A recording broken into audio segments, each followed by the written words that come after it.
LA issued a citywide tactical alert that allowed them to arrest people after the protesters threw rocks and bottles at the cops.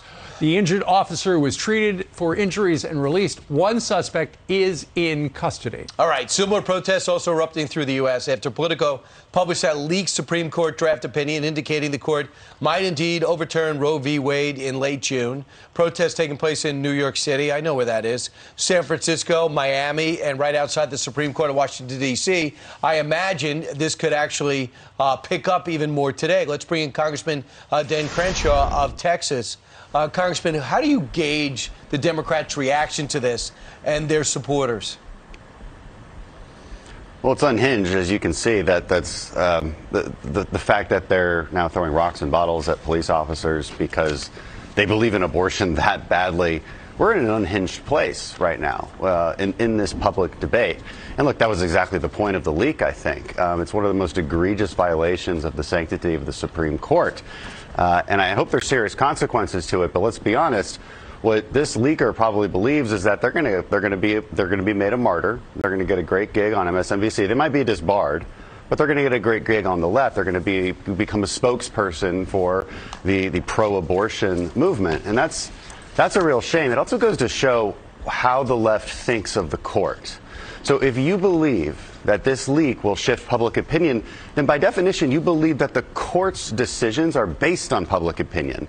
But that's not what the court is. The court is not another legislative body. The court is supposed to be a group of legal experts that deliver their legal opinion and their interpretation of the law.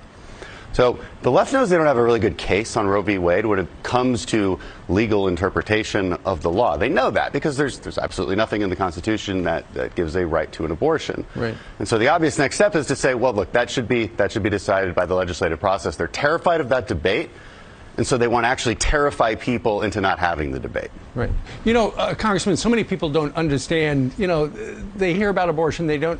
You just used the term pro-abortion. Many on the left say pro-choice. Then on the right, they call it pro-life. Ultimately, what we're talking about is ending a life. It is about, you know, on the left, they say terminating a fetus, a pregnancy with a fetus. On the right, they say you're killing a baby. Joe Biden yesterday on the tarmac before he went to Alabama, he used the language of the political right. He said abortion is aborting a child. Listen to the president. The idea that we're going to make a judgment that is going to say that no one can make the judgment to choose to abort a child based on a decision by the Supreme Court, I think goes way overboard.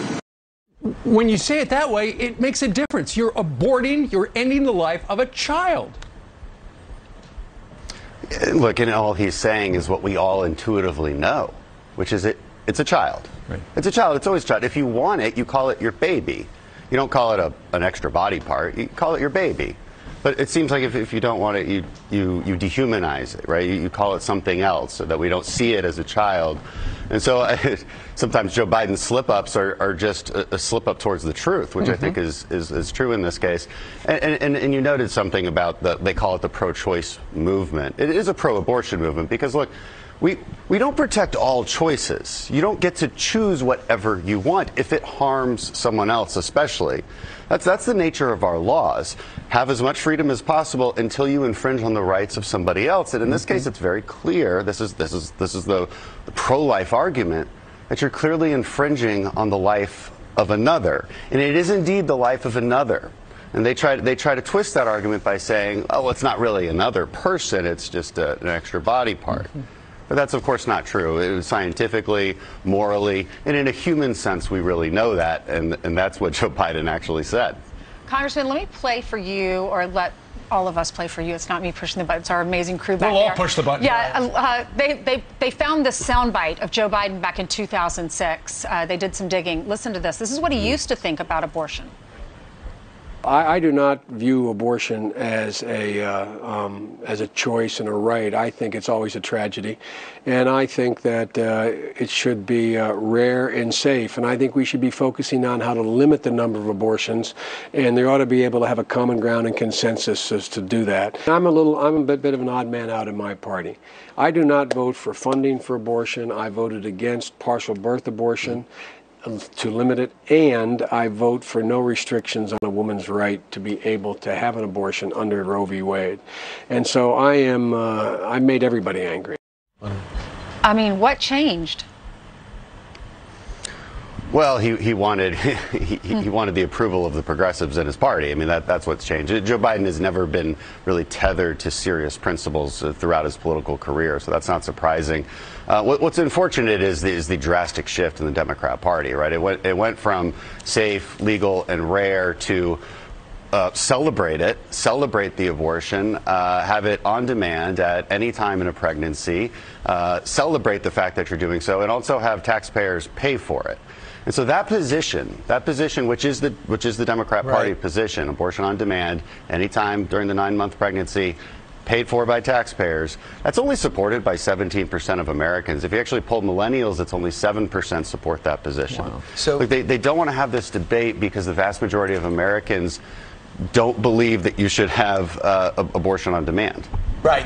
He went on, everyone extrapolating from this, like Eric Swalwell, and saying they're going to start banning same-sex marriage and interracial marriage, as if Alito even dealt with that. I'm not even talking about abortion. I'm saying it should be a state thing, and he went on to show that. The other major issue, Congressman, is what's happening at the border. And we know the border is totally out of control. And we know the American people are tired of it in large numbers. And in what part of the Fox poll, we asked Title 42, which is a measure put in place during the pandemic. 63% of the country want to keep it, but yet the President of the United States still wants to let it evaporate in the third week in May. Who's he listening to? Who's he pleasing by doing that? Again, it's the progressive wing. So in this case, very radical pro-immigrant groups that constantly advocate for this kind of thing and advocate for open borders.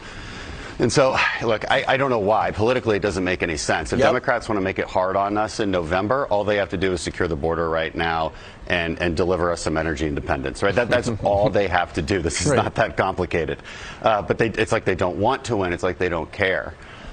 So, look, people believe that keeping Title 42 is synonymous with border security.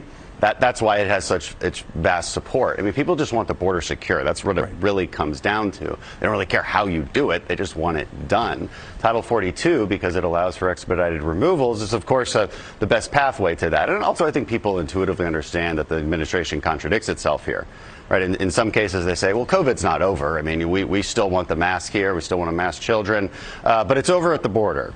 You know, that's an obvious contradiction. And either be consistent and say, look, COVID really is over, but then come up with new solutions for the border. You absolutely have to do that. You have to disincentivize border crossings.